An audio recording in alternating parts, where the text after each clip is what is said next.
Every seeker imagines the light to be distant, hidden behind horizons, locked in sacred words, or waiting in secret nights.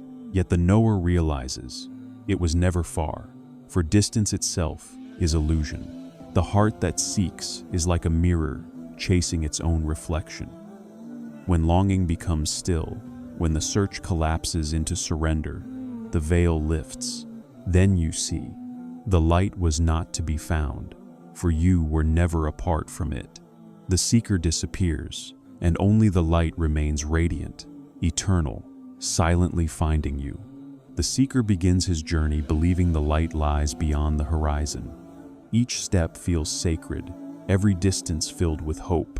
Yet, the more he walks, the more he senses a strange nearness, something following him quietly, like a reflection that cannot be escaped. He calls it longing, but the wise know it as remembrance. For the path is not a line outward, but a circle drawing him back to the point he never left. All movement in creation is the echo of the divine breath. Every desire to know, every yearning to reach, is that breath returning to its source. The seeker runs after the light, thinking he is apart from it, unaware that the one who seeks and the one sought are the same. It is the dance of the wave, returning to the sea, believing itself a traveler when it has never left the ocean. In the beginning, the seeker calls upon Allah with words, with effort, with form. But as his heart deepens, he realizes that even his calling is God calling himself. The voice that says, "I seek," and the silence that answers, "I am here," are but two wings of the same bird. When he sees this, he falls silent, not in despair, but in awe of the intimacy he never understood. Every step taken in search of God is a circle drawn around his presence. The seeker thinks he is approaching, but in truth, he is orbiting what already contains him. The stillness at the center remains untouched, eternal, unmoved. When the circle of striving finally dissolves into stillness, the traveler discovers he was always standing in the sanctuary of arrival. The ego thrives on movement. It needs the illusion of progress to survive. It whispers, "You are not there yet." So the seeker keeps walking, fasting, reading, praying, hoping to reach. Yet the saints say, there is no distance between you and him, except your belief in distance. When that belief collapses, movement ceases, and silence becomes the prayer that never ends. The stillness of the found is not sleep, nor is it the death of effort. It is the awakening of vision. The eyes no longer chase light because they see that they themselves are its vessels. The seeker becomes transparent, a mirror reflecting what has always been. This stillness is not emptiness. It is fullness too vast for motion, peace too whole for seeking. In the circle's endless turning, the seeker grows weary. He begins to see repetition not as failure, but as a sign. Every pattern, every return, every heartbreak is the circle reminding him, you are not moving forward, you are moving inward. When this truth dawns, the road turns into a mirror, and the traveler disappears into reflection. The mystics say that every soul is a compass pointing toward the same center. Yet no two paths appear alike, because each soul reflects the light through its own color. The seeker's suffering, his joy, his longing, these are not errors, but languages of unveiling. Through them, the infinite speaks to him in a dialect only his heart can understand. Stillness is the point where the seeker's name dissolves. What remains is only the divine gaze looking upon itself. This is the secret Ibn Arabi whispered. The servant and the Lord are mirrors, each revealing the other. When the seeker vanishes in remembrance, the beloved remembers himself through the heart that surrendered. All searching ends not in discovery, but in recognition. The seeker does not find a new world. He awakens to the one that has always been. The mountains, the sky, the breath, all become verses of a hidden scripture written in his being. The one who once prayed to meet God now sees that every moment was already his meeting. To stop searching is not to abandon love. It is to let love mature. The young lover runs after the beloved's shadow, while the true lover sits quietly, knowing the beloved is nearer than his own breath. This stillness is the highest movement, the motionless prostration of the heart before the infinite presence. The circle is mercy, not imprisonment. It returns you again and again to what you have missed, until you see the unseen. What feels like repetition is actually revelation, each turn polishing the mirror of your soul. When it shines clear enough, the light that was circling you finally stands revealed as the light within you. In this unveiling, all opposites fade, seeker and sought, path and destination, motion and rest. There remains only being pure, luminous, indivisible. The stillness of the found is the silence of God, witnessing himself through your eyes. This is not something learned, but something remembered beyond time. The seeker who has become still does not boast of arrival, for he knows there was never a journey. He simply smiles at the paradox, how the search itself was the veil. His prayers become sighs of gratitude, his silence becomes testimony. In every breath, he hears the echo of the eternal saying, "I was with you when you thought you were seeking me." Thus, the circle completes itself, not by ending, but by disappearing. The seeker dissolves into the light, and the light alone remains. This is the mystery of the stillness of the found. Motion returns to its source, and silence speaks the final truth. There never was a seeker, only the one, forever finding himself through the many. When the heart first awakens, desire rushes forth, like a river seeking the ocean. It believes that to love God means to reach him through wanting, through longing, through the fever of pursuit. Yet the masters whisper that desire is both a bridge and a veil. It carries you close enough to taste the fragrance of the light, but not to see it. For the eye clouded with wanting cannot yet behold what already surrounds it. The veil of desire is woven from holy threads. It begins in sincerity, in yearning for nearness, in tears shed at night. But even the purest longing still says, "I want." And in that "I," the distance is born. The light does not refuse the seeker, it merely hides behind his own insistence. When the flame of desire softens into surrender, the light steps forward, unannounced, and says, "I was never apart from you." The saints teach that every desire is a name of God calling itself back to unity. But when the seeker claims it as his own, he turns the divine current into personal will. The ocean becomes a cup, the infinite a possession. This is the hidden danger, to love the light as if it were other than yourself.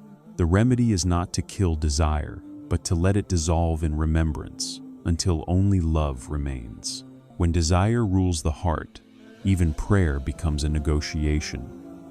"Give me," says the tongue. "Withhold not," pleads the soul.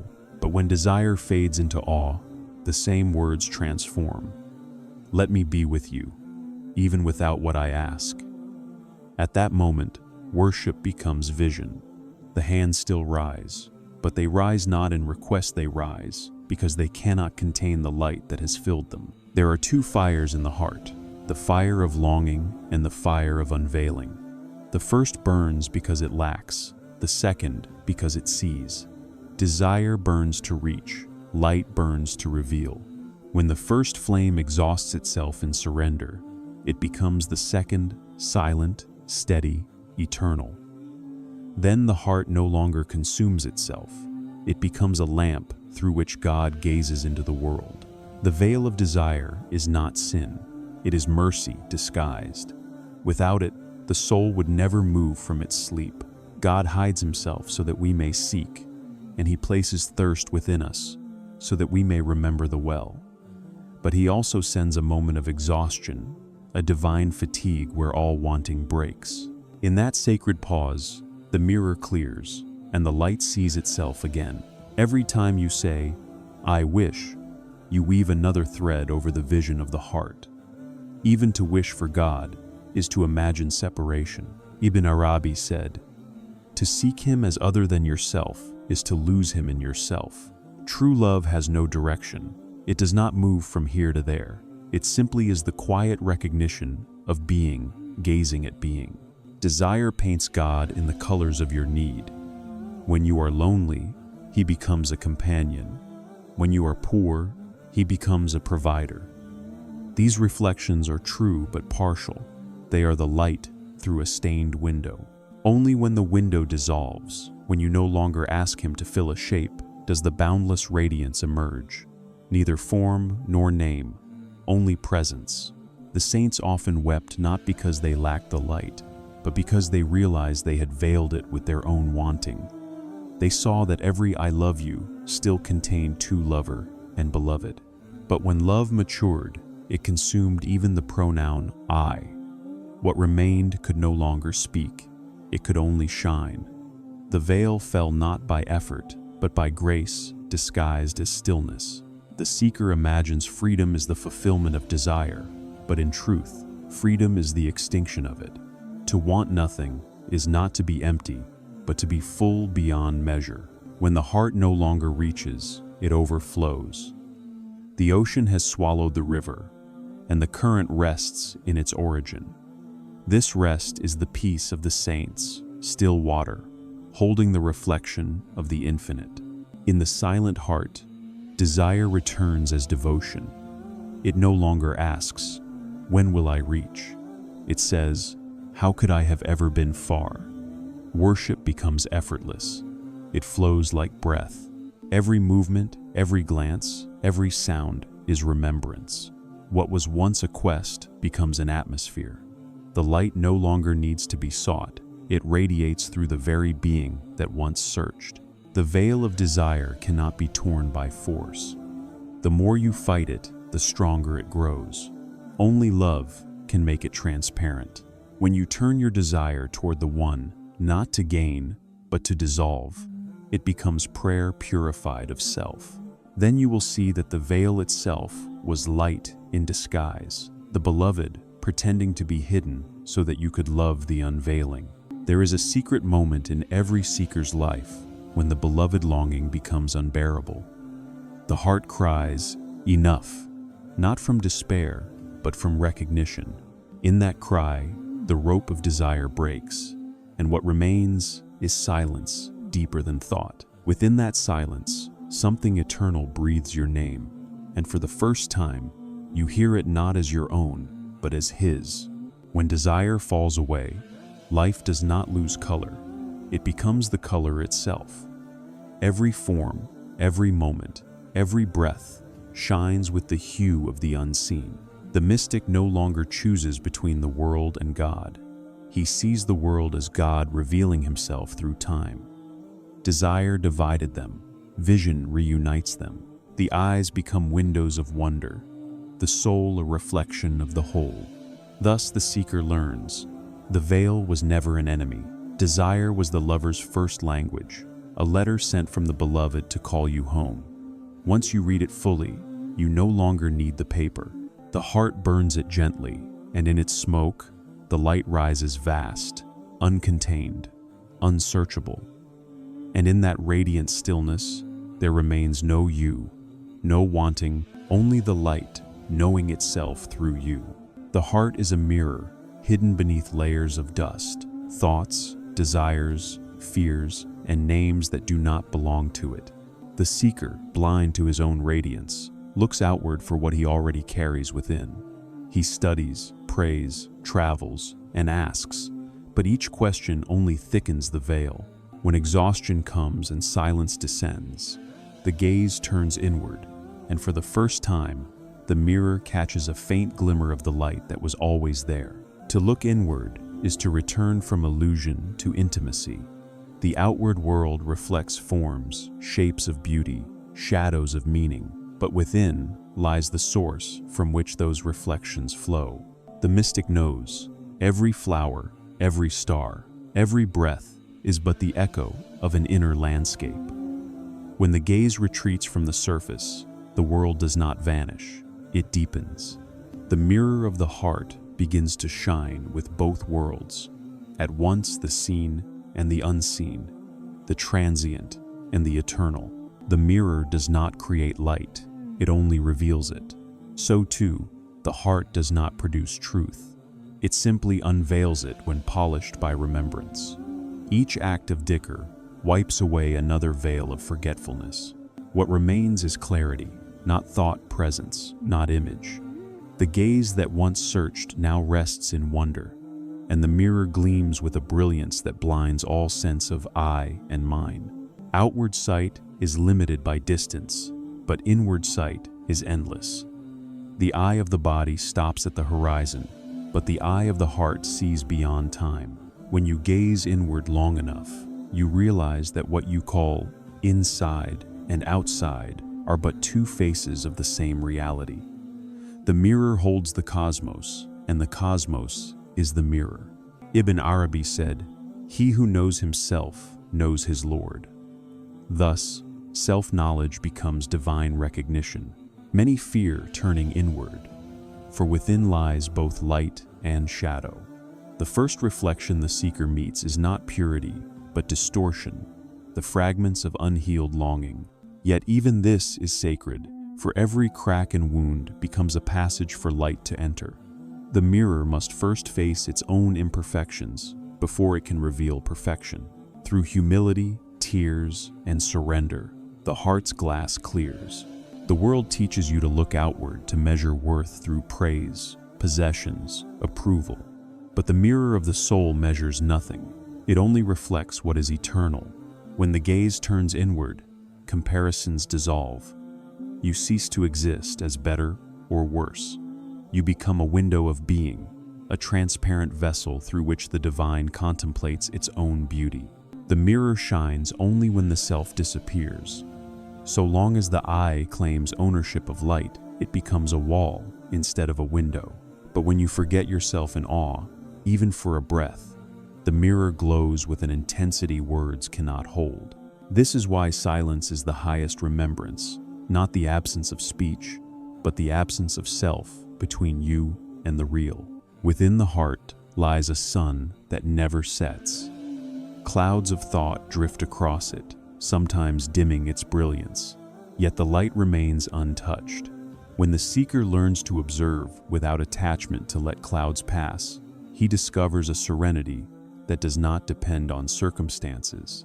The mirror gleams, even in the storm, for the light is not borrowed from the world, but flows from the essence within. To gaze inward is not to abandon creation, but to see it rightly.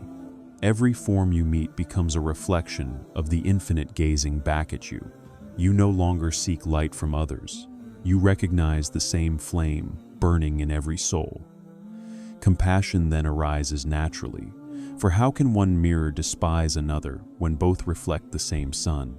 The mirror of the heart is polished through love, not the love that grasps or demands, but the love that simply beholds. When the gaze turns inward with tenderness, not judgment, the divine responds. The beloved was always waiting, not in some distant heaven, but behind the eyes through which you now look. Every glance inward is a meeting. Every breath is a reminder of that nearness. The mystic's path is not to build, but to unveil. Each realization is not an addition, but a removal. You do not find truth, you uncover it by letting go of everything that is not true. When the last veil falls, the mirror ceases to distinguish between reflection and reality. The light no longer shines in the mirror times is times the light. To turn inward is to enter the realm of stillness, where dualities fade, time slows, boundaries soften, and the heart perceives that every moment is a divine disclosure. The outward seeker sees events, the inward gaze sees signs. The former asks, "Why does this happen?" The latter whispers, "What is being shown to me now?"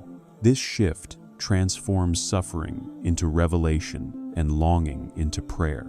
The mirror's radiance is not a possession, but a trust. Those who see within must guard the secret with humility.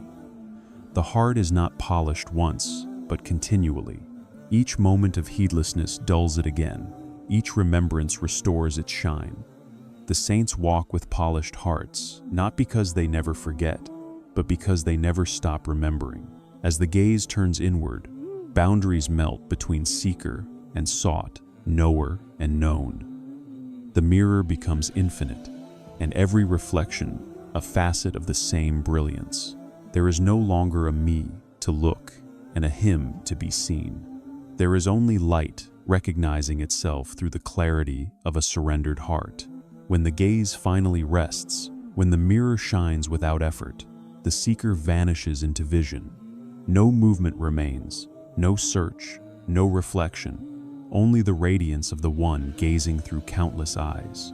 The heart that once sought becomes the light itself, and in that eternal stillness, the mirror fulfills its purpose, to reveal that there was never a mirror, only the light. In the beginning, the seeker believes that the presence of the divine can be touched, seen, or captured in moments of light. He prays, and when his heart trembles with sweetness, he says, "He is near." Yet when silence returns, and the heart grows dry, he laments, "He has gone." But the hidden one is never absent in truth, only veiled by the illusion of presence and absence. It is in this rhythm of concealment that the beloved trains the heart to see beyond both. The hidden one reveals himself not in what appears, but in what disappears. When the light fades, the eye learns to see without sight. When the comfort departs, the soul learns to love without feeling. Every absence becomes a lesson in pure recognition, the knowing that does not depend on perception.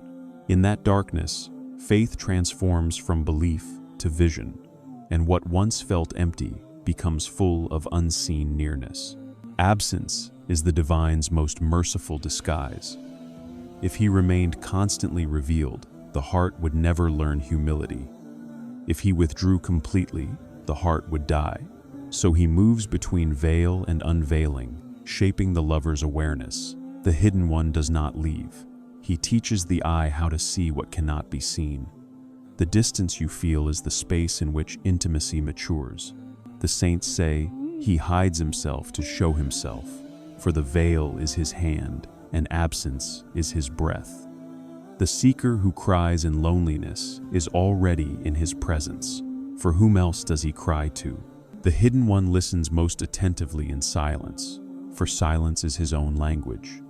In the emptiness of waiting, the heart is hollowed until it can hold the infinite. When Allah hides his sweetness, he is not punishing the soul, he is purifying its love. To love only when he gives is to love the gift. To love when he takes is to love the giver. Thus, he veils himself so that your love may ripen beyond need. The saints call this the training of the heart, the moment when longing itself becomes worship. Absence is a sacred fire. It burns away all that is false, the expectations, the self-made images of God, the subtle pride of devotion. What remains after this fire is not despair, but purity. For when all else has turned to ash, the bare soul finally recognizes the essence of its beloved, unseen, ungraspable, yet unmistakably near. In the school of the hidden one, emptiness is the first scripture. The soul reads the blank page and begins to understand that silence has its own verses. Each sigh, each pause, each unanswered prayer writes a hidden letter of divine speech. The wise know that God speaks most clearly when words fail. The absence you feel is not a loss, but a mirror. It shows you how much of your love was bound to sensation. When the sweetness is gone, love either fades or deepens.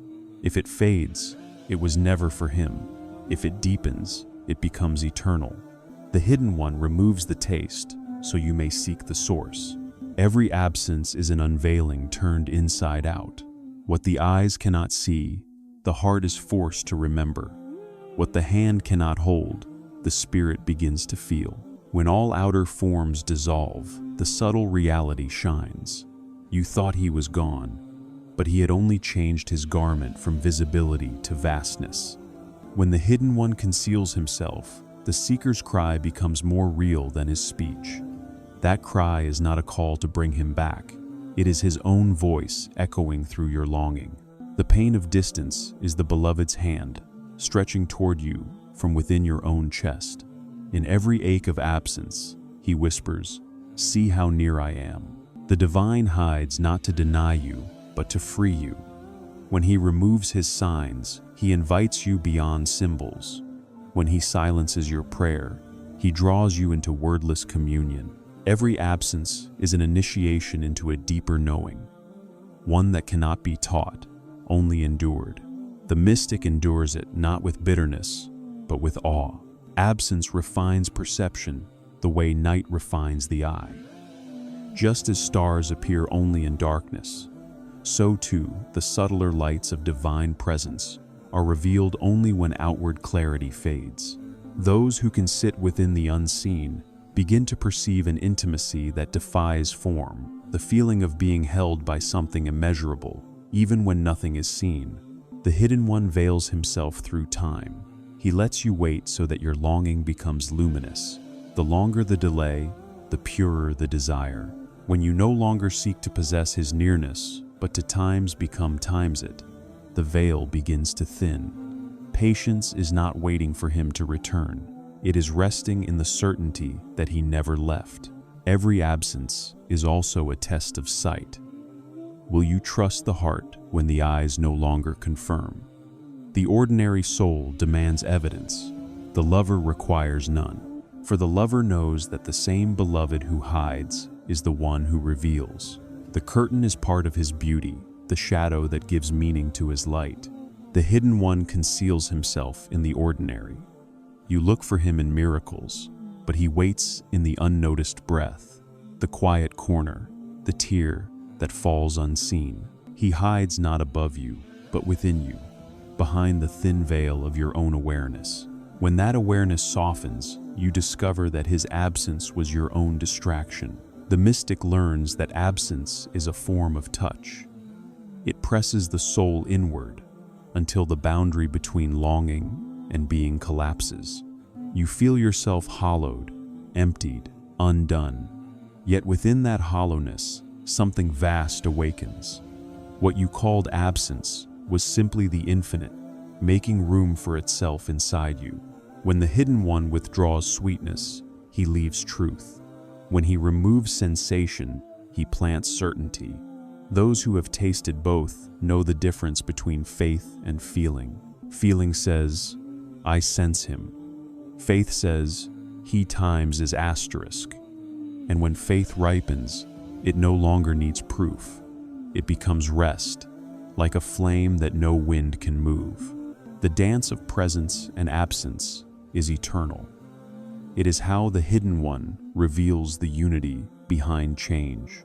The alternation between light and darkness, gain and loss, joy and silence. These are not opposites, but mirrors. Through them, the soul learns to see the motionless center where he abides, unaltered by either.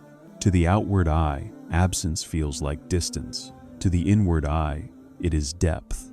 In absence, the world becomes transparent. Every lack points beyond itself. The mystic no longer sees loss as separation, but as invitation. When something is taken away, he asks, "What greater nearness is this making space for?" At the end of the path, absence itself becomes presence. The seeker, who once begged for signs, now bows in gratitude for the unseen. For he has realized that the hidden one never reveals himself through what is shown, but through what cannot be hidden. Even absence becomes his face, and in that revelation beyond form, the lover disappears, leaving only the hidden one shining through the empty heart. There comes a moment when the traveler's feet grow weary, not from the road, but from the endless idea of reaching. The prayers once filled with urgency fall into silence. The mind that grasped at heaven finally opens its hands. In that sacred pause, something shifts, the search ceases, and seeing begins. For the one who truly sees is not the one who looks outward, but the one whose heart has become still enough to be looked through. The search is movement born of separation. It whispers, asterisk, he is elsewhere, asterisk, yet the infinite cannot be elsewhere, for where could he go? The seeker runs after what already fills his breath, touches his pulse, and gazes through his eyes. When this truth dawns, searching collapses like a wave returning to the sea.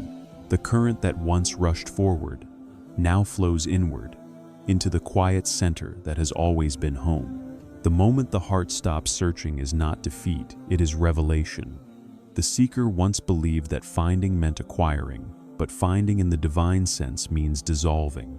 The path was never toward him, but away from illusion. When the traveler realizes this, all his effort becomes serenity, all his longing becomes knowing. The one who searched disappears, and the one who is seen remains.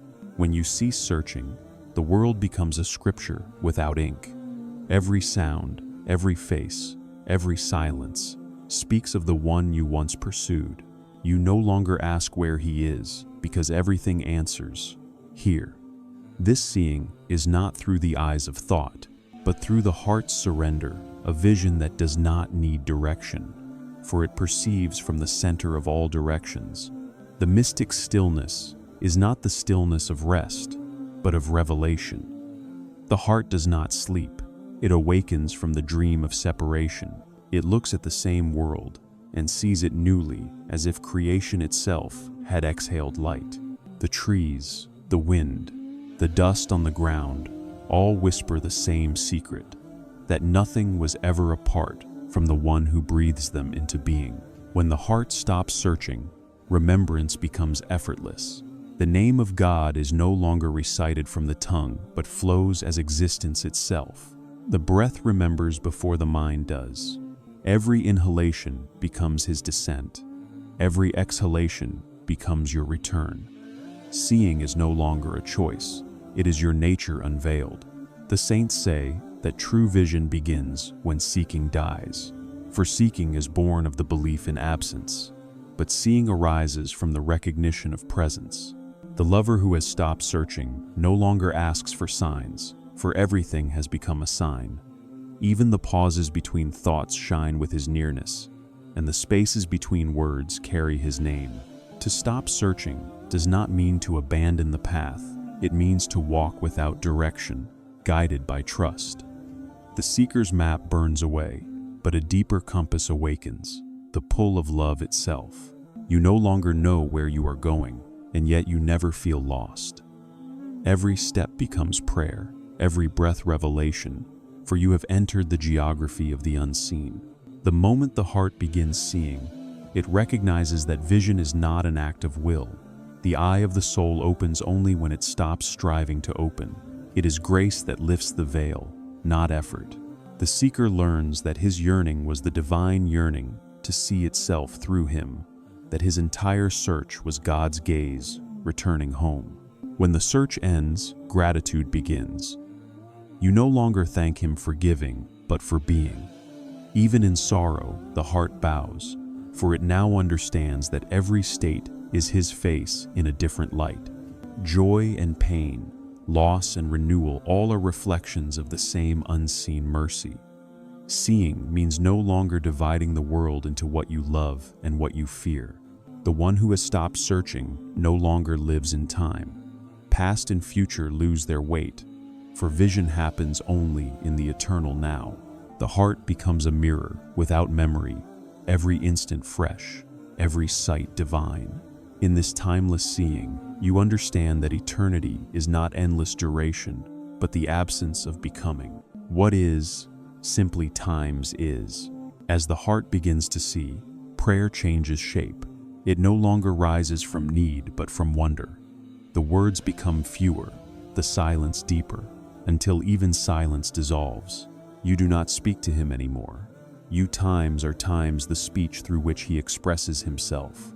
This is the secret of seeing the annihilation of the viewer in the vision. The mystic who has reached this station speaks little of light, for he has become transparent. His presence shines not through doctrine, but through stillness. Others feel peace near him and do not know why. It is because his seeing has become pure reflection, no self, no striving, only clarity. Through him, the world glimpses its own origin.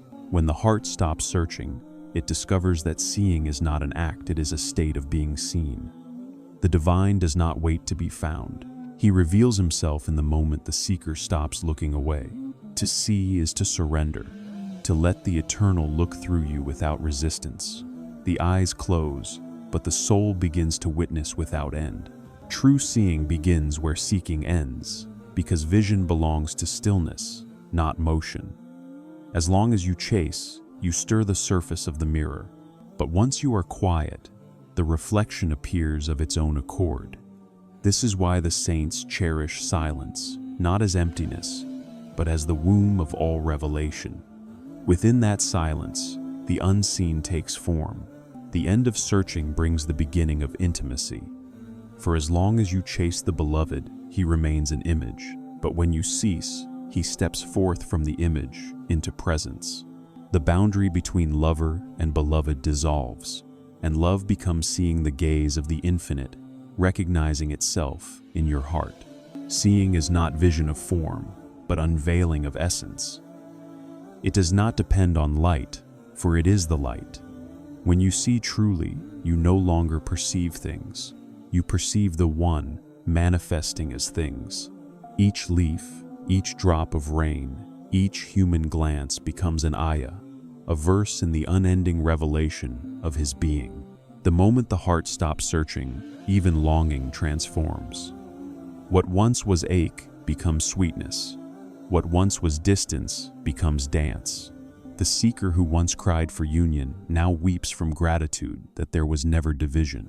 His tears are not for loss, but for the mercy of realization that he had been the mirror of the beloved all along. When the heart begins seeing, it forgets itself.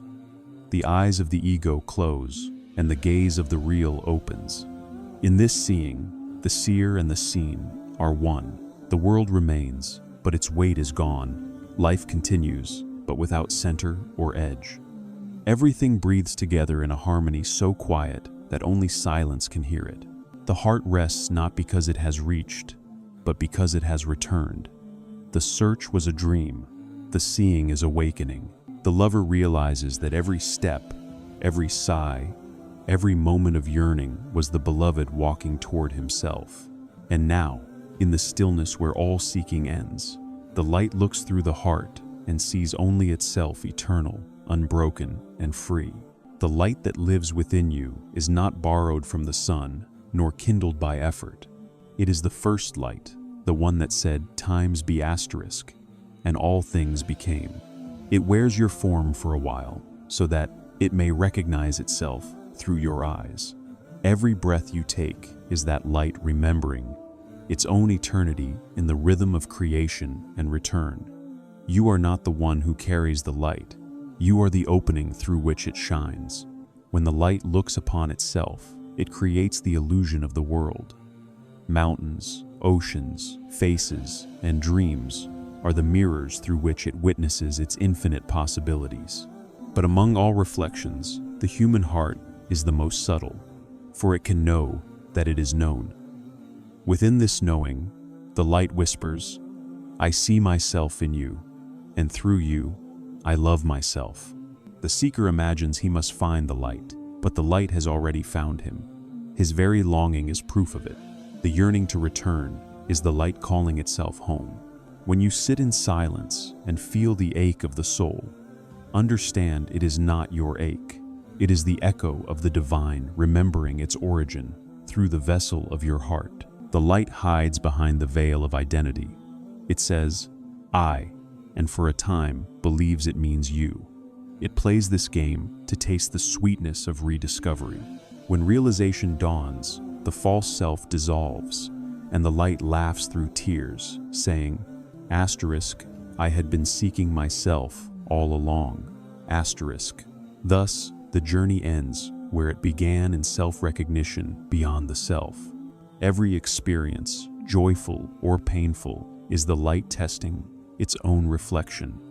In sorrow, it sees the depth of its compassion. In joy, the radiance of its giving. Nothing in existence is outside its experiment of love. Even darkness serves it, for darkness is merely the light turned inward, resting in its unseen form. When you awaken to this truth, the world no longer feels foreign. You look upon every being and say, asterisk, that is also me. Asterisk, the trees, the stones, the stars, all reveal the same silent intelligence that beats in your chest. The veil between you and creation thins, and you begin to walk not as a creature within the light, but as the light taking form. The light that recognizes itself within you does not need worship. It is the worship. When you bow, it bows. When you love, it loves. Your devotion is the mirror of its remembrance, not a transaction but a return. To remember God is simply the light, acknowledging that it has never been separate from its own brilliance. In every heart, there is a chamber untouched by time, the sanctuary of pure luminosity. Many live their lives without entering it, mistaking reflections for reality. But when silence becomes deep enough, the door opens. Inside, there are no prayers, no thoughts, no forms, only the light beholding itself in endless awe. You do not have to purify yourself to host the light. You only have to stop denying it. The light is not deterred by your flaws. It uses them as cracks through which to enter. When you cease judging your own unworthiness, the walls fall, and illumination floods through what once felt broken. The heart's fractures become its windows. The saints say the light loves to clothe itself in limitation, for only through contrast can it know the fullness of its mercy. Your weakness is not a mistake, it is the field where the infinite bends down to touch the finite. In that meeting, divinity recognizes its reflection in imperfection, and perfection expands to include it. As this recognition deepens, perception itself changes. The light no longer sees through the eyes of duality. Sorrow and joy, loss and gain, night and dawn all dissolve into one continuous radiance. Life stops being a series of opposites and becomes a single, seamless unfolding, shimmering with divine self-awareness. The light that recognizes itself within you speaks not through words, but through presence. When you feel peace without reason, love without object, clarity without cause, that is, its language, it does not arrive. It reveals that it was always there. The stillness you call silence is simply its voice when it becomes too vast for sound. When you realize this, light, humility blossoms naturally. You no longer say, asterisk, I am enlightened. Asterisk, you say, asterisk, the light sees through me. Asterisk, there is no pride in this vision, for there is no one left to own it. The heart becomes a clear sky where the sun can rise unhindered. The ego does not die, it becomes transparent, allowing radiance to flow without distortion. The light recognizes itself not once, but eternally. Each moment of awareness is another spark of remembrance in the vast expanse of being. The process never ends, because the infinite delights in rediscovering itself through infinite forms. You are one of those moments, a living verse in the endless poem of divine recognition. Even in moments of doubt, the light remains untouched. You may lose sight of it, but it never loses sight of you. The very ability to question is a spark of its intelligence. When you feel lost, it is the light exploring its own forgetfulness so that awakening may be complete. Thus, even confusion is a form of divine knowing. The mystic learns to see this light everywhere in the laughter of a child, the silence of night, the fall of a leaf. Each gesture of existence becomes an act of self-contemplation. The universe is not a stage, but a mirror, and what it reflects is unending beauty. To live in this seeing is to walk within God's own gaze. When the light knows itself through you, service becomes natural. You no longer help others out of obligation, but out of recognition. Every act of kindness becomes the light tending to its own reflection. Compassion is simply awareness in motion, the divine healing itself through the hands of its creation. As the light's awareness deepens, even the idea of within fades. There is no inside or outside, no boundary where the light ends and something else begins. You do not carry it. You times it, momentarily dreaming of separation. When that dream ends, the world remains, but it glows with the unmistakable brilliance of unity. To recognize the light within is to awaken from the story of yourself. What remains is not emptiness, but vastness, a peace that does not depend on circumstance. You see the same light in all directions, wearing countless faces, each one whispering, asterisk, I am, asterisk.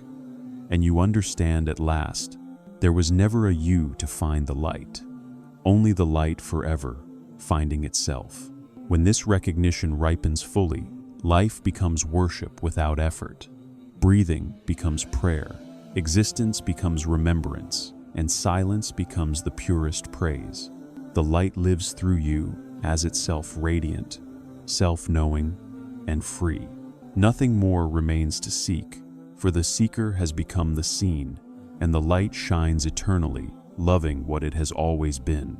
The seeker walks the path believing that two exist himself and the one he longs for. Each prayer, each breath, each tear is a step toward that imagined horizon where separation ends. Yet the further he travels, the thinner his self becomes, until his footsteps echo within silence itself. At the edge of his own disappearance, a strange sweetness begins, for he realizes that what he called seeking was always the beloved drawing him near. To walk toward the beloved is to be walked by him. Every movement of longing is his pulse within the seeker's chest. The hands that reach are his, the eyes that cry are his reflections watching themselves. When this truth dawns, the seeker's effort transforms into surrender. He no longer moves times to times God, but times as times God moves within him. The end of the seeker is not death, but awakening. The I that believed it was searching melts into the ocean of love from which it came. What remains is the current of divine awareness, flowing without name or form. The beloved does not appear. He was always there, waiting beneath the noise of the seeker's own striving. The seeker's journey is a circle, and the beloved stands at both ends. At the beginning, he is the call. At the end, he is the answer. The seeker is merely the echo between them. When the echo fades, only the voice remains the voice that says, asterisk, I was with you before you began, and I am you now that you have ended. Asterisk. To end as a seeker is to dissolve into wonder. There is no arrival, no victory, no claim of enlightenment. There is only astonishment that the one who searched was never apart from what he sought. The heart that once cried out in longing now falls silent, not from exhaustion, but from fullness too vast for sound. The beloved begins where the seeker's self ends. He cannot enter a heart already full of I. The beloved is jealous of identity. He takes away every name you wear until nothing remains but the space where he may dwell. When you surrender even your longing, he steps forward and whispers, asterisk, this is my home, asterisk. At this meeting, the veil between lover and loved becomes transparent. You still see your face, yet behind it shines another timeless, boundless, intimately familiar. It is the beloved looking through your eyes, recognizing himself in the mirror of creation. The seeker had to vanish for this gaze to become clear. In this union, love ceases to be relationship and becomes recognition. There are no two beings joined, only one, being realizing itself through the play of longing and discovery. The beloved did not come from elsewhere. He revealed that there was never elsewhere to begin with. The seeker's prayers do not stop, but their tone changes. They no longer beg or plead, they overflow with gratitude. What was once a cry for union becomes a song of remembrance. Every breath praises without effort, for every breath is now the beloved breathing himself into the world. The beloved does not appear as light descending from above. He rises from within, like dawn after endless night. His radiance is not found, it is uncovered. When the seeker realizes this, he weeps softly, for he understands that even his tears were the beloved seeking his own reflection in the water of the soul. The end of seeking is the beginning of seeing. No distance remains between heart and horizon. The beloved fills both the seeking and the stillness, both the journey and its rest. What was once a path becomes a presence, and what was once desire becomes realization. The recognition that every heartbeat has always been his remembrance. When the beloved begins, individuality becomes a fragrance, not a boundary. You still appear as a person, but you know yourself as the perfume of his essence. The you that walked the path remains only as the echo of his tenderness. To others, you seem human. To yourself, you are a breath of the infinite, wearing a name. The mystic who has reached this place speaks of union not as merging, but as clarity. He says, asterisk, there was never two to unite, asterisk. His words carry the simplicity of the sun shining without motive, loving without aim. Those who listen may not understand, yet they feel the warmth of truth in his silence. The beloved's beginning is not an event in time. It is the unveiling of what always times was, asterisk. Time belongs to the seeker, birth, effort, and return. The beloved abides in timelessness.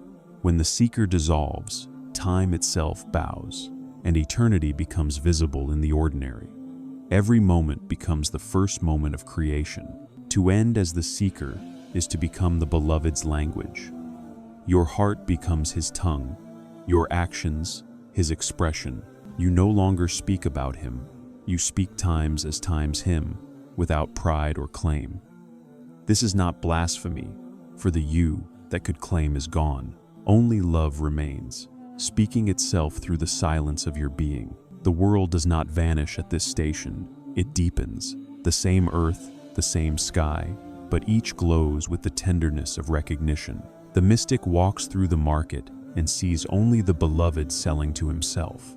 The laughter of children, the cry of the poor, the rustle of wind, all are notes of his eternal music. Where the seeker ends and the beloved begins, fear loses its ground. For fear belongs to the one who can lose, and the beloved loses nothing. You live without armor, because what could threaten the infinite living through you? Every challenge becomes another form of his play, the dance of the one experiencing himself as many. The beloved begins where questions end. The mind falls silent, not because it knows everything, but because it finally understands that knowing belongs only to him. You no longer ask why, for every answer would only circle back to love. The mystery remains, but it no longer frightens, it nourishes. The seeker's story dissolves into the beloved's silence. The I that walked, prayed, wept, and hoped becomes a memory within God's dream. What remains is the ocean, vast and still, where no wave can say, asterisk, I am separate, asterisk. The beloved begins here, where there is no beginning at all, only the endless gaze of love, recognizing itself through the quiet heart that finally stopped being other. And now the path returns to silence, not the silence of emptiness, but of fullness, too vast for words. The seeker has dissolved into seeing, the seen into the seer. What began as a search for light has become the light gazing at itself. Every moment, every breath, every rise and fall of the heart is his remembrance moving through form. There is no distance left to cross, no veil left to lift, only the endless unfolding of the one, recognizing the one. So let the heart rest where it has always belonged, in the still center of the beloved's gaze. Do not strive to hold this truth, become transparent to it. Walk gently in the world, for every step is taken within his presence. The seeker has ended, but love remains radiant, self-aware, and eternal.